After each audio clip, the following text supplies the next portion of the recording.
things to you that have never been done before. We the people tell the government what to do.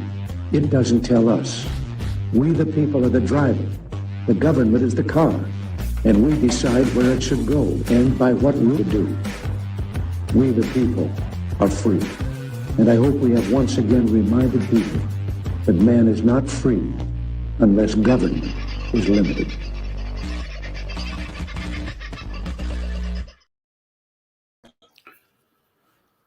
Oh, there I am, parked down in the corner again. I'll bring myself up here, shall I? How are you, folks? Lovely to sight your bodies on this very fine evening, and I hope it's not chilly in your part of the world. I fear, though, that could well be a bit of a lost cause. It has been very, very nasty in this part of the world.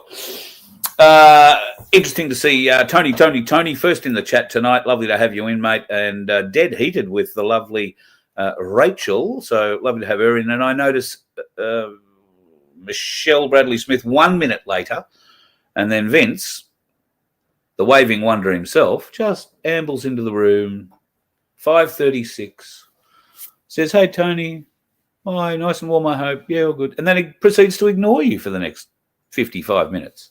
I don't know. Well, I do know. He was talking to me, so apologies for that.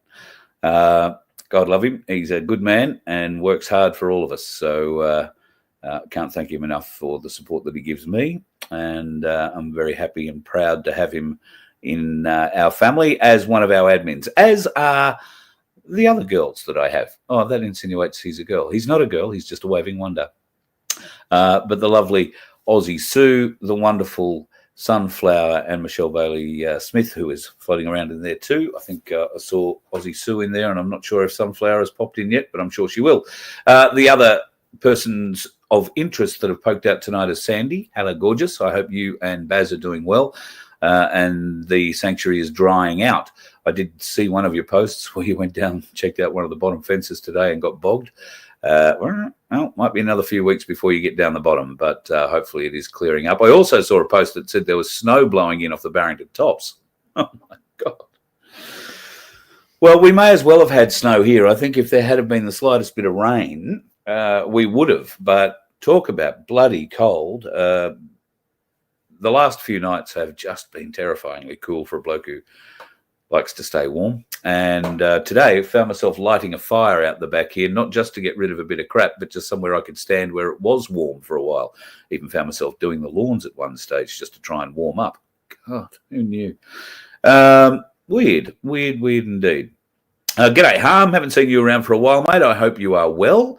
And the lovely Ebbs is looking after you. Ebbs is a beautiful black puppy dog, for those of you who are unsure. On red alert ads. I've probably missed a few people here. Hello, Denise.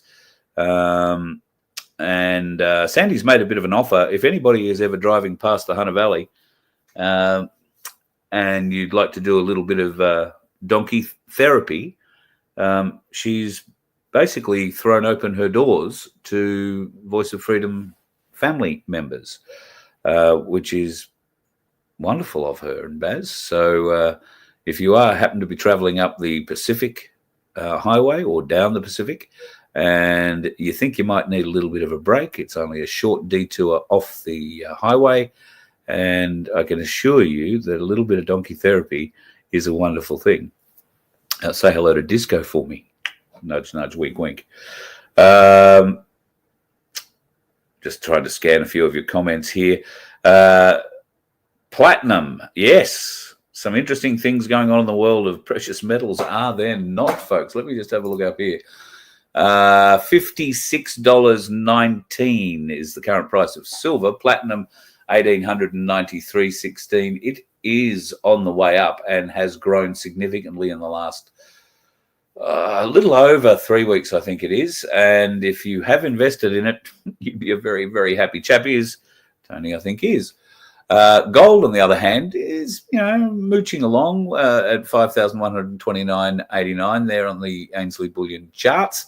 Go to ainsleyBullion.com.au if you want to see the price for yourself. And, of course, if you're going to buy, don't forget to use our name, Voice of Freedom, or if you so choose, you can use my name. And that should allow you to, I'm just going to show you a beautiful screen that's going up here at the moment with Ainsley. You should be able to get yourself a little discount, which will be great. Now, if you're lucky enough to be able to afford this is a bit of a special. Now, this special is only on at ainsleyBullion.com.au for the next 24 hours or so. It went live at midday today. So you have until midday tomorrow, should you have a spare $5,276.87, although it'll be slightly less than that with a discount. Get a load of this magnificent dragon release. Now, it's a Perth Mint release. 1 ounce of gold bullion featuring the dragon in the rectangular format. Of course, anybody who is into collecting will probably see one of these, even though there are going to be a reasonable number. In fact, if I open that up, it'll probably tell us how many are going to be minted. Great long thing. Can't see any appropriate numbers there. Anyway, there's likely to be a few thousand of them. However, if you are into collecting, just look at the detail in that dragon. Forget about the crownless Burke with his picture on the other side of it. I'd have it just for that dragon alone. But me and dragons, you know, we have a bit of a thing. I like dragons a bit. A lot. More than a bit. I like dragons a lot. I should qualify that, but I'll do it on another night because I've got a bit to get through tonight. So I trust you are all well. I trust life, the universe, and everything is treating you in a happy way. I wish nothing but blessings and goodness for you and yours. And in this time of change, there is battles happening everywhere. But it seems some of those battles might be starting to be won. Now, the beginning of tonight's show is going to be a bit of a Joe Rogan, Patel fest, I'm afraid. Patel has appeared on the Joe Rogan Experience, and it's a 2.5 hour show. In it, there are many, many gems, and I would encourage you to go and have a listen to the show. However, I would encourage you to have a listen to the show with an inquiring mind. Now, there is a lot of new information that Patel releases in this chat with Joe Rogan. The chat was recorded, I believe, in the day or two, maybe the day before the LA riots broke out. And there's certainly some interesting pieces to it. So I've picked out a few of them. Now, Patel started by revealing that once he got into the FBI director's chair, he made a really interesting discovery. That discovery was a secret room, a vault, that had been set up, fully locked, very security, and disguised, not to be found. Set up by previous heads of the FBI, their deputies, and the associates working with them. And inside that vault was evidence of all sorts of things. Now, a range of things came to light with the opening of that vault, and he said that the evidence in there is of such meticulous detail and of so much volume that his teams are working through it, and that as soon as they are able, they will share that information with us. Now, one might argue that that information has begun to be shared when we see stories like this come out. It says it's official, Fauci's wall of protection has fallen. According to FBI Director Patel, federal agents have executed a direct raid and seized Anthony Fauci's personal phones and hard drives. What they've recovered isn't just data. It's the evidence the world was told didn't exist. The man who dictated global pandemic policy is no longer hidden behind a podium. His communications are now in the hands of the investigators, and the spicy cough narrative is on the verge of total collapse. Now, during the interview with Rogan, and I'm not going to play you any of these pieces, that's why I'm reading this, he says that the Bureau now holds Fauci's private devices, his phones, internal drives, encrypted messages, and what's inside directly contradicts his sworn testimony before Congress. That's a serious point. So they're not just talking about management failures, they're talking about deliberate concealment, foreign coordination, and documentation of gain-of-function knowledge before the first lockdown even began. Rogan obviously is quite stunned about all this, and you'll hear some of his reactions in what I'm about to play you.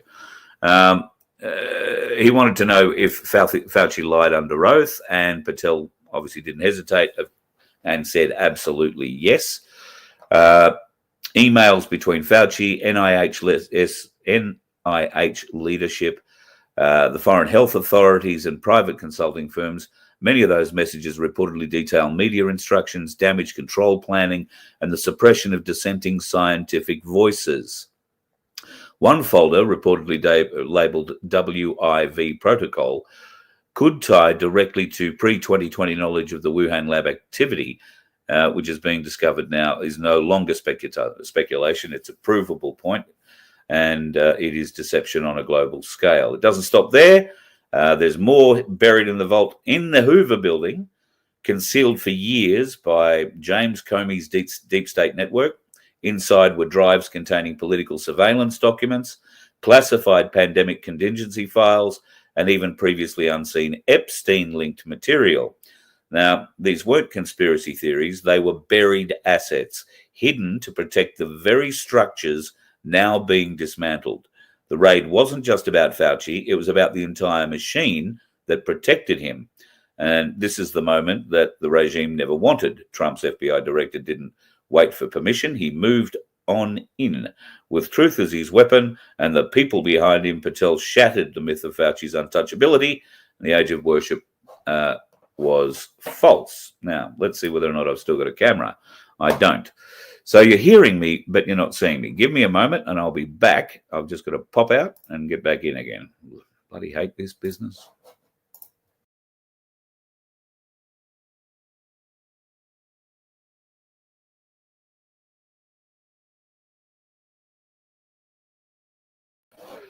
Right, so we return.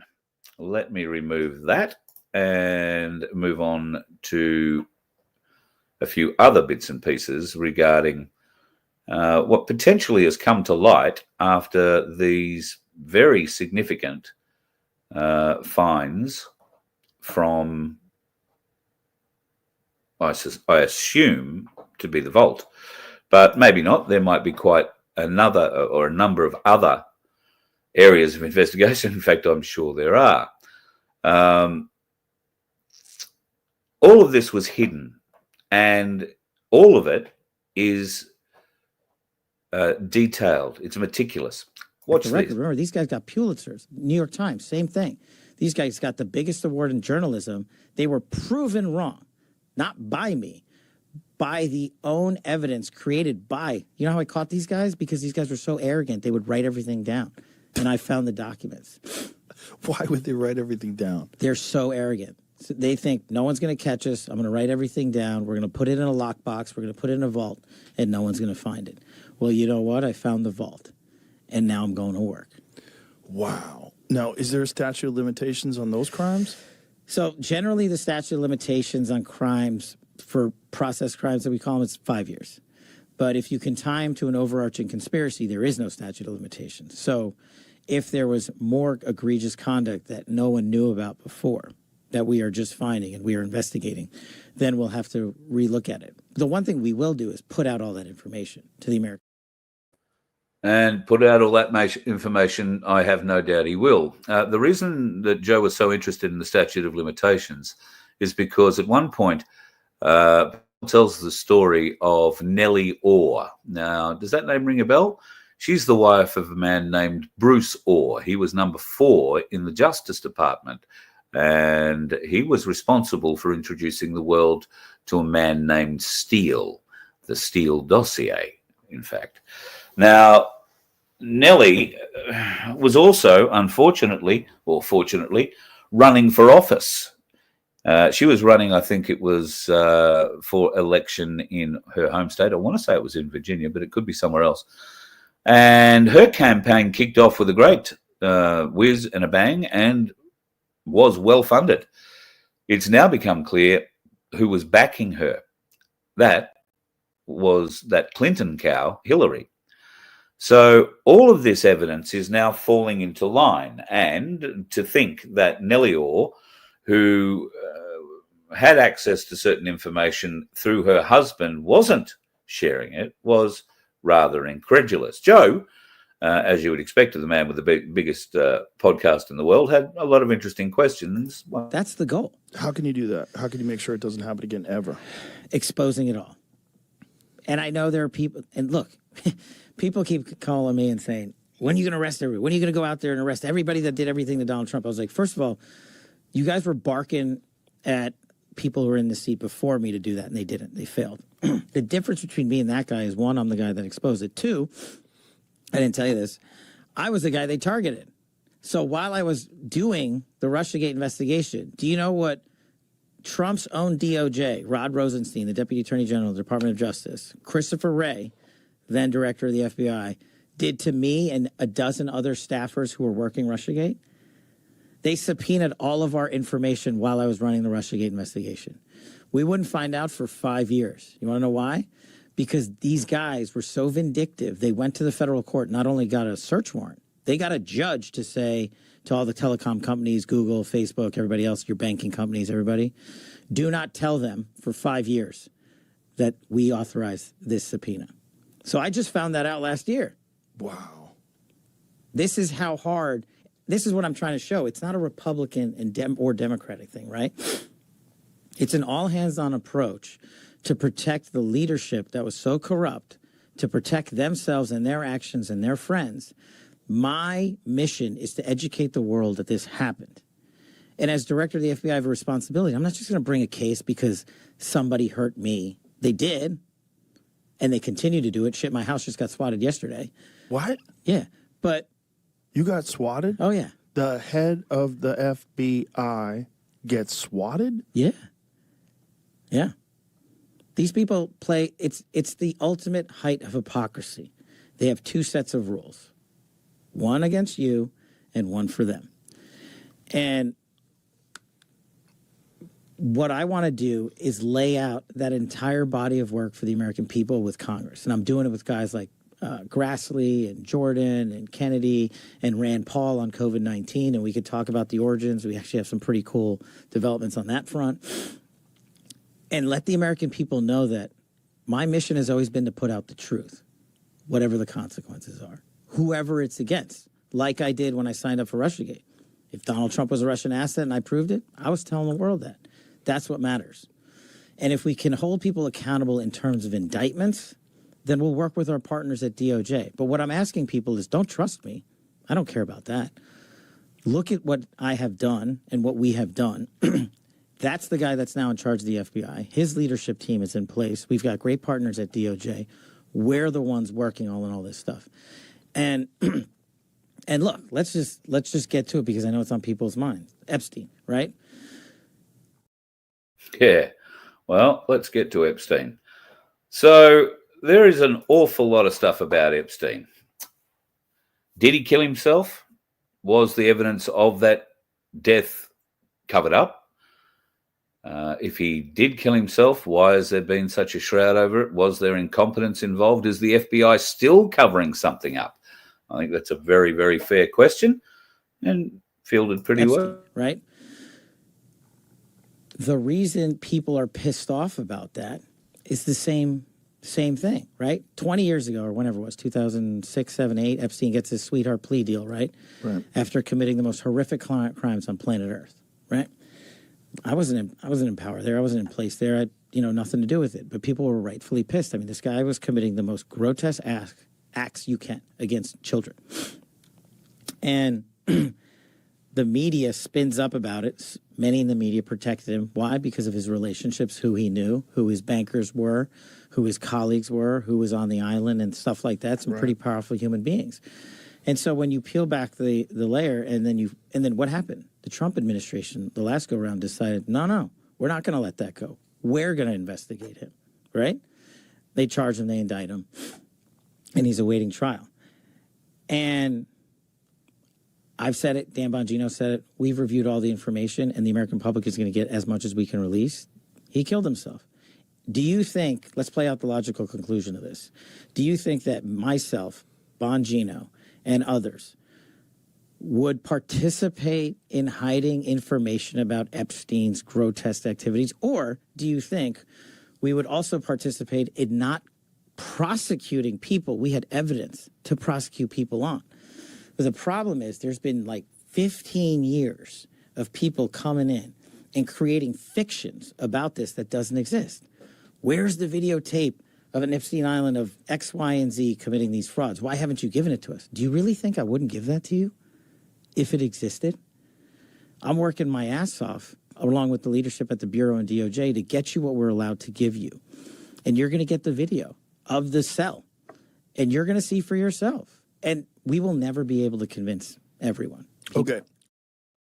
Never going to be able to convince everyone, and I think never truer words spoken. However, by the sound of it, we're going to get a great deal of the evidence, at least that they are allowed to release, to convince us that he did actually kill himself. So, where did Patel stand when all this began? When Epstein killed himself, did he think he'd really killed himself? Let's get into that. So, what did you think before you got in office? Did you think that Epstein was murdered? No. No suspicion at all of it? But I have a different background, right? Right. So I was a public defender back in the day. I used to spend a lot of time in jails and a lot of time in segregated housing units, SHUs as we call them, right? And so, and I've known people that have committed suicide in these cells. And I know how you get in, how you get out, who works the system. And so the way, based on public information at the time, that he ended up, the pictures and him hanging himself, I was like, man, that guy killed himself. There's just no way that you could have run an op and had people go into that cell and not have any video of it and not have any people come out and say, hey, yeah, I saw that guy. He shouldn't have been there, the guard or this guy. There's just no access points into places like this in the detention center he was in, which I've been in. So correct me if I'm wrong, but what I was told, what I'd read, was that the guards were not paying attention or were sleeping. Well, right? And in short order, you'll see it. Is that correct? Well, it's hard to surmise that from a video, right? Like, right. Where they and look, do guards doze off on the night shift? Yeah.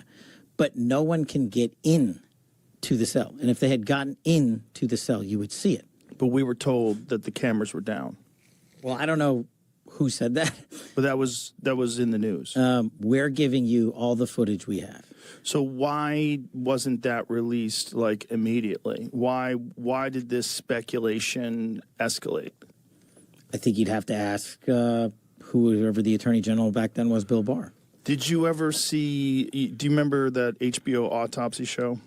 Dr. Michael Baden, he's a famous forensic scientist. So he's a pathologist, and he reviewed the case, and it was his determination that it was a homicide because of the way his neck was broken. And what he said was it was indicative of a ligature strangulation. And it was because of the positioning on the neck where the marks were, that it wasn't indicative of someone hanging by their weight, which had been higher on the chin. And there's a specific break of the bones and the vertebrae that's consistent with someone who is just strangled to death. I haven't seen it. I'll definitely take a look at it because that's part of my job. You haven't seen that? The report on that? No, I haven't looked at that. Did you see any, was there any other autopsy done other than the official one? Not to my knowledge, but if there was, you'll get it. And that's what we're doing. See if you can find that Dr. Michael Baden thing. Yeah. No, Did you remember that show, the HBO show? No. Pretty cool show. Yeah. So this guy, Dr. Michael Baden, he had a long career of catching murderers, exhuming bodies, finding trace amounts of poisons, different kinds of things. And it was a crazy show, like all these wild ways. Well, I love watching shows, and I spend a lot of time on planes. So. Yeah, it was an old show. It was a show like from the early 2000s, I believe. But this guy was like, this very well-respected forensic scientist.